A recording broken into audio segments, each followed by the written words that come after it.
stato un successo personale, direi amplificato dall'applauso. L'applauso che abbiamo sentito dà il senso di questo successo personale. Forse la seconda bella cosa che abbiamo visto in questa edizione di Alta Moda. La prima era quella della Couture à la carte di Gattinoni, grande storia, grande tradizione della couture italiana, l'ultima e unica casa di moda ancora aperta dal dopoguerra.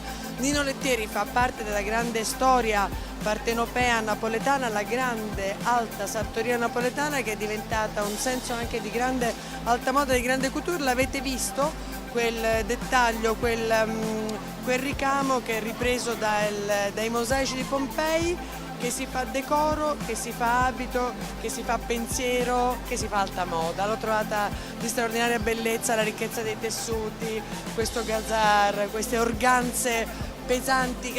L'alta moda è questo, è anche la preziosità e la ricchezza, è la luminosità, è la ricerca, è la storia. È stato, direi, bravo, poi lo facciamo giudicare anche a casa ai nostri spettatori. Che dici?